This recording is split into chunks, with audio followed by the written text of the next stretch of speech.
ಈಗಾಗಲೇ ಒಂದು 2-3 ದಿನಗಳ ಹಿಂದೆ ಒಂದು ಸೋಷಿಯಲ್ ಮೀಡಿಯಾದಲ್ಲಿ ವೈರಲ್ ಆಗ್ತಿದೆ. ಒಂದು ವ್ಯಕ್ತಿಯನ್ನು ಹನಿ ಮಂಗಳೂರು ಎನ್ನುವ ಒಂದು ಸಮುದಾಯದವಳು ನನ್ನನ್ನು ಒಂದು ಮಂಗಳಮುಖಿಯಾಗಿ ಪರಿವರ್ತನೆ ಮಾಡಲಿಕ್ಕೆ ಈ ರೀತಿ ಪ್ರಚೋದನೆ ಮಾಡಿದ್ದಾರೆ ಅಂತ. ಬಟ್ ಇದು ಎಷ್ಟು ಮಟ್ಟಿಗೆ ತಪ್ಪು, ಎಷ್ಟು ಮಟ್ಟಿಗೆ ಸರಿ ಅಂತ ಇದು ಗೊತ್ತಿಲ್ಲ. ಕಾನೂನಿನ ಮುಖಾಂತರ ತನಿಖೆ ಆಗ್ತಿದೆ. ಹನಿಯವರು ಮಾಡಿರೋ ತಪ್ಪೇನೆಂದರೆ ನೋಡಿ, ಜಿಲ್ಲಾಧಿಕಾರಿಗಳ ಅಡಿಯಿಂದ ಈ ಒಂದು ಟ್ರಾನ್ಸ್ಜೆಂಡರ್ ಐ ಡಿ ಕಾರ್ಡ್ ಸಿಗ್ತದೆ ಒಂದು ಸಮುದಾಯದ ವ್ಯಕ್ತಿಗಳಿಗೆ. ಟ್ರಾನ್ಸ್ಜೆಂಡರ್ ಐ ಡಿ ಕಾರ್ಡ್ ಮಹಿಳಾ ಮತ್ತು ಮಕ್ಕಳ ಅಭಿವೃದ್ಧಿ ಇಲಾಖೆಯಿಂದ. ಇವರು ನವಸಹಜ ಸಮುದಾಯ ಸಂಘಟನೆ, ಈ ಸಮುದಾಯದ ಸಂಸ್ಥೆ ಒಂದು ಸಾಧಾರಣ 17 ವರ್ಷದಿಂದ ಸಮುದಾಯದ ಪರ ಕೆಲಸ ಮಾಡ್ತಿದೆ. ಈ ಒಂದು 6-7 ತಿಂಗಳ ಹಿಂದೆ ಈ ವ್ಯಕ್ತಿ ಇವ್ರ ಜೊತೆ ಬರುವಾಗ ಇವರು ಇನ್ಸ್ಟಾಗ್ರಾಮಲ್ಲಿ ರೀಲ್ಸ್ ಎಲ್ಲ ಒಟ್ಟಿಗೆ ಮಾಡಿದ್ದಾರೆ. ಅದು ಅವರ ವೈಯಕ್ತಿಕ ವಿಚಾರ. ಇವರು ನಿಗಮಕ್ಕೆ ಹೋಗಿ ಅಲ್ಲಿ ಸುಳ್ಳು ಮಾಹಿತಿಯನ್ನು ಕೊಟ್ಟು ಒಂದು ವ್ಯಕ್ತಿಗೆ ಫಸ್ಟ್ ಆಫ್ ಆಲ್ ಇಲ್ಲಿದ್ದು ಲೋಕಲ್ ಅವರ ಮನೆ ಮೊದಲಿದ್ದ ಲೋಕಲ್ ಅಡ್ರೆಸ್ಸಲ್ಲಿ ಆಧಾರ್ ಕಾರ್ಡ್ ಮಾಡಿಕೊಟ್ಟಿದ್ದಾರೆ. ಮತ್ತೆ ಅಲ್ಲದೆ ಇದು ಲಾಯರ್ ನೋಟ್ರಿ ಮಾಡಿ TG ಕಾರ್ಡ್ ಕೂಡ ಅಪ್ಲೈ ಮಾಡಿದ್ದಾರೆ. ಇದರ ಒಂದು ಮಾಹಿತಿ ಕೂಡ ನಮ್ಮ ಸಂಘಟನೆ ತಿಳಿಸಲಿಲ್ಲ. ಇದೊಂದು ಕಾನೂನು ಬಾಹಿರ ಕೂಡ. ಅದಲ್ಲದೆ 7 ತಾರೀಕಿಗೆ ಜಿಲ್ಲಾಧಿಕಾರಿಗಳ ಒಂದು ಸಭೆ ಆಯಿತು. ಲಿಂಗಾಯತ ಸಂಖ್ಯಾತರ ಸಭೆ ಪ್ರತಿಯೊಂದು 3 ತಿಂಗಳಿಗೆ ಆಗ್ತದೆ. ಜಿಲ್ಲಾಧಿಕಾರಿಗಳಿಗೆ ನಾನು ಪ್ರಶ್ನೆ ಮಾಡಿದೆ, ಈ ರೀತಿ ಒಂದು ನಮ್ಮ ಜಿಲ್ಲೆಯಲ್ಲಿ 50 TG card transgender I D card ಸಿಕ್ಕಿದೆ, ಇದು ಎಷ್ಟು ಮಟ್ಟಿಗೆ ಸರಿ ಎಷ್ಟು ಮಟ್ಟಿಗೆ ತಪ್ಪು ಅಂತ ಗೊತ್ತಿಲ್ಲ. ಒಂದು ಗಂಡಾಗಿ ಹುಟ್ಟಿದ ಮೇಲೆ ನನಗೆ ಹೆಣ್ಣಿನ ಮೇಲೆ ಯಾವುದೇ ಭಾವನೆ ಬರ್ತೇ ಇಲ್ಲ. ಬಟ್ ನಾನು ಒಂದು ನಾನೊಂದು ಗಂಡ ಅನ್ನೋ ಪ್ರಶ್ನೆ ಇರುವಾಗ ನಾನು ಅಸಲಿಯ ನಕಲಿ ಅಂತ ಕೇಳುವಾಗ ಇಲ್ಲಿ ಒಂದು 50 ಐ ಡಿ ಕಾರ್ಡ್ನಲ್ಲಿ ತುಂಬ ಜನ ಇದು ಫೇಕ್ ಇದ್ದಾರೆ. ಇದು ತನಿಖೆ ಆಗಬೇಕಂತ ಹೇಳಿದ ನಂತರ ಜಿಲ್ಲಾಧಿಕಾರಿಗಳು ಮಹಿಳಾ ನಿಗಮಕ್ಕೆ ಪ್ಲಸ್ ನಮ್ಮ ಸಮುದಾಯದ ಸಂಸ್ಥೆಗೆ ಒಟ್ಟಿಗೆ ಕೂತ್ಕೊಂಡು ವೆರಿಫಿಕೇಷನ್ ಮಾಡಬೇಕಂತ ಹೇಳಿದ ನಂತರ ಈ ಹನಿ ಎಂಬ ವ್ಯಕ್ತಿ 10 ತಾರೀಕಿಗೆ ಕಂಕಂಡಿ ಪೊಲೀಸ್ ಸ್ಟೇಷನ್ಗೆ ಕಂಪ್ಲೇಂಟ್ ಕೊಟ್ಟಿದ್ದಾಳೆ. ಯಾಕೆ ಈ ರೀತಿ ನಮ್ಮ ಜಿಲ್ಲೆಯಲ್ಲಿ ಆಗ್ತಿದೆ ಅಂತ ಗೊತ್ತಿಲ್ಲ. ನಮ್ಮ ಜಿಲ್ಲೆಯಲ್ಲಿ ಮೂಲತಃ ಈ ಜಿಲ್ಲೆಯವರು ಸ್ವಲ್ಪ ಜನ ಇದ್ದರೂ ಎಲ್ಲ ನಿಲ್ಲಿಸಿದ್ದೇವೆ. ಈಗ ಹೊರ ಜಿಲ್ಲೆ ಹಿಂದಿಯವರು ಸ್ಟಾರ್ಟ್ ಮಾಡಿದ್ದಾರೆ ಇಲ್ಲಿ ಸುಲಭದಿಂದ ಹಣ ಮಾಡಲಿಕ್ಕೆ. ಖಾಲಿ ಕೈಯಲ್ಲಿ ನಾನು ಒಂದು ಭಿಕ್ಷೆ ಬೇಡಲಿಕ್ಕೆ ಹೋದರೆ ಕೈ ಬಡಿತು ಹೋದರೆ ಒಂದು ಹಣ ಸಂಪಾದನೆ ಆಗ್ತದೆ ಅಂತ ಗೊತ್ತಿದೆ ಅವರಿಗೆ. ಇದರ ಅಂಡರಲ್ಲಿ ಇದಕ್ಕೆ ನಡೆಸಲಿಕ್ಕೆ ಅಂತ ಒಂದು ಗುಲಾಮಗಿರಿ ಅಂತ ಒಂದು ನಡೆಸಲಿಕ್ಕೆ ಗುರು ಅನ್ನೋ ಒಂದು ಇದು ಕೂಡ ಇದ್ದಾರೆ, ಅವರ ಟೀಮ್ ಮೆಂಬರ್ ಅಂತ. ಹಾಗಾಗಿ ನಾನು ಈ ಪತ್ರಿಕಾ ಮಾಧ್ಯಮ ಮೂಲಕ ನಾನು ಏನು ಹೇಳಲಿಕ್ಕೆ ಇಷ್ಟಪಡ್ತೀನಿ ಅಂದರೆ, ನಮ್ಮ ದಕ್ಷಿಣ ಜಿಲ್ಲೆಯಲ್ಲಿ ಸ್ಪೆಷಲಾಗಿ ಮಂಗಳೂರು ತಾಲೂಕಿನಲ್ಲಿರುವ ಯಾರು ನೈಜ ಟ್ರಾನ್ಸ್ಜೆಂಡರ್ ಮಂಗಳಮುಖಿ ಸಮುದಾಯದಲ್ಲಿದ್ದಾರಾ ಅದಕ್ಕೆ ನ್ಯಾಯ ಸಿಗಬೇಕಂತ ನನ್ನ ಒತ್ತಾಯ. Thank you.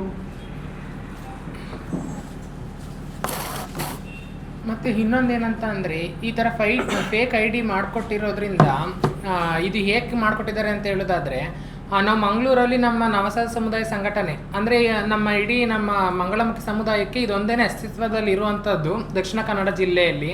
ಹಾಗಾಗಿ ನಮ್ಮ ಸಂಘಟನೆಯಿಂದ ನಾವೊಂದು ಇದು ಮಾಡ್ಕೊಂಡಿದ್ದೀವಿ, ನಾವು ಕೂತ್ಕೊಂಡು ಚರ್ಚೆ ಮಾಡ್ಕೊಂಡಿದ್ದೀವಿ.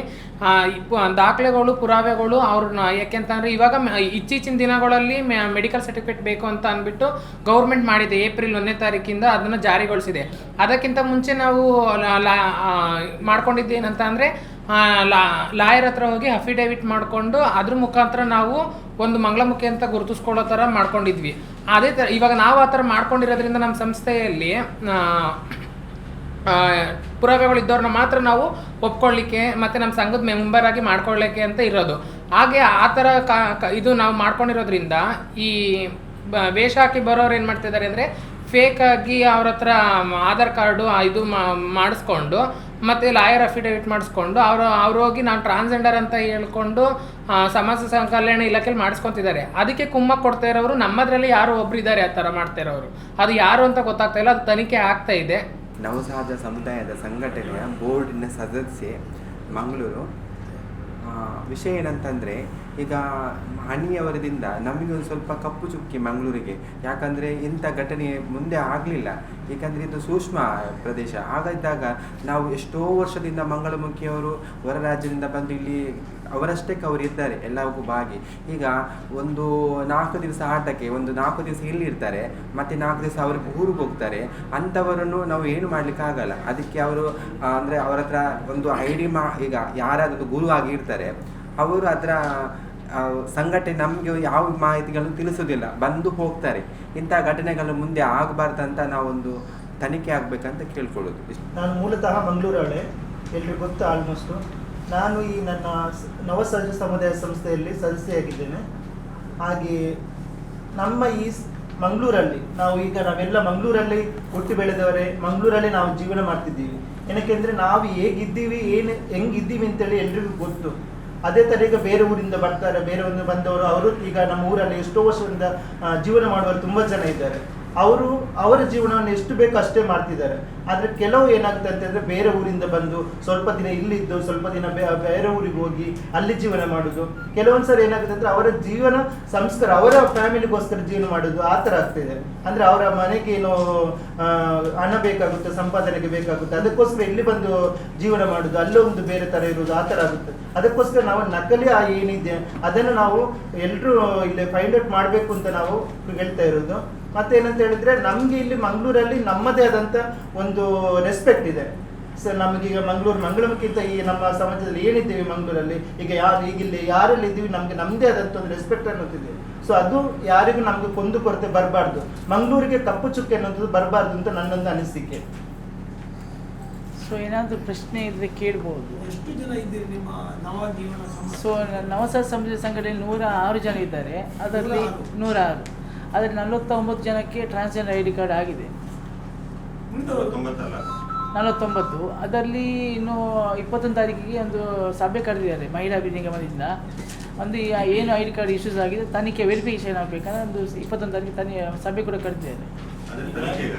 ಹಾಂ ತನಿಖೆಗೆ ಈಗ ನಿಮ್ಮ ಸಮುದಾಯ ಸಂಘಟನೆ ಇದೆಯಲ್ಲ, ಅದ್ರದ್ದು ಈ ಭಿಕ್ಷಾಟನೆ ಮಾಡ್ತಾ ಇದಾರಲ್ಲ, ಅವ್ರನ್ನ ಯಾಕೆ ನೀವು ಫೇಕ್ ಇದ್ದವ್ರನ್ನ ಯಾಕೆ ನೀವು ಕಡಿತಾ ಇಲ್ಲ?